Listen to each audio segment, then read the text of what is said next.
Well, let's return to that story we are tracking about the 21-story building that caved in on Gerrard Road, Ikoyi area of Lagos earlier today. I'm now being joined for further discussion on this, a member of the Building Collapse Prevention Guild of Lagos, MUBARAK GBAJA-BIAMILA. Thank you for joining us on TVC News at 10. Hearing this news, I was personally petrified, and this is one incident too many. Already 4 persons confirmed dead. Why do we keep hearing about incidents of this nature despite plans reportedly put in place to contain the situation?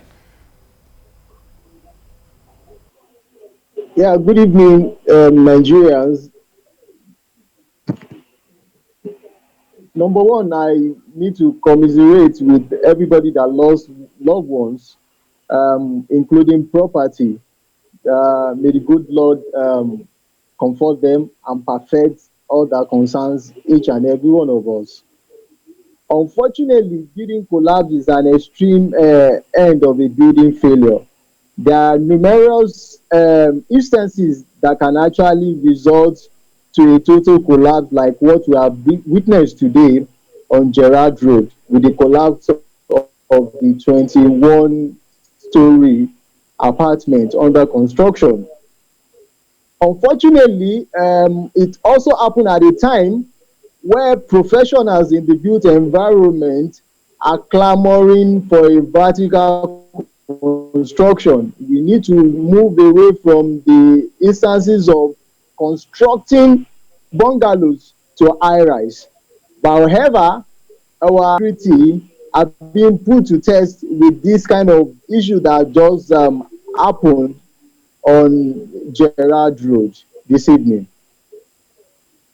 Mr. Gbajabiamila, I understand you were at the scene earlier and you yourself are a building expert. I saw something circulating on social media, and it's a letter purportedly written by a company that was previously handling consultancy services for this project. And we understand also that this project ought to be a 15-story building, but now it ended up being a 21-story, and now it's even down. How do we tackle this head-on?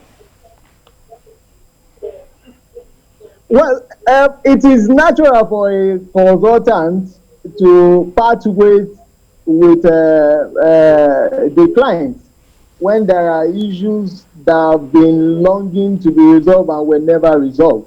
However, on this kind of instances, it is very important that letter, because there are other institutions that are involved in the management and building production processes that are also by law responsible to comment on that instance. Do you understand? So in particular, as regard that letter, I will pray for your indulgence for me not to comment until the government set up an inquiry into the actual cause or causes of the collapse, which actually might also include the instances that has been identified by the writer of that letter. All right, Mr. Gbajabiamila, you are a member of the Building Collapse Prevention Guild of Lagos. What is the crew, the team doing to ensure that we do not hear of incidents of this nature again? The Building Collapse Prevention Guild is a combination of all professionals in the built environment, civil engineers, builders, quantity surveyors, and we are basically whistleblowers. We are not government regulatory agency.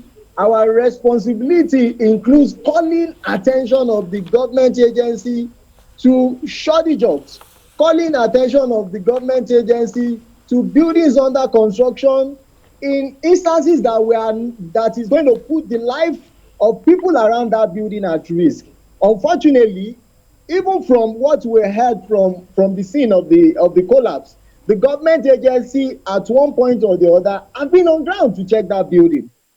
So when you talk about a 15-story building that is also being circulated in the social media as being the approved floor levels, to 21 building that eventually collapsed, then the government agencies involved need to explain a whole lot to Nigerians. We need to really understand what has happened, how a 15-story approval has gone ahead to get you in 21-story building that eventually collapsed. All right, I believe you have made your points this evening. Member, Building Collapse Prevention Guild of Lagos, MUBARAK GBAJA-BIAMILA, thank you for joining us on TVC News at 10.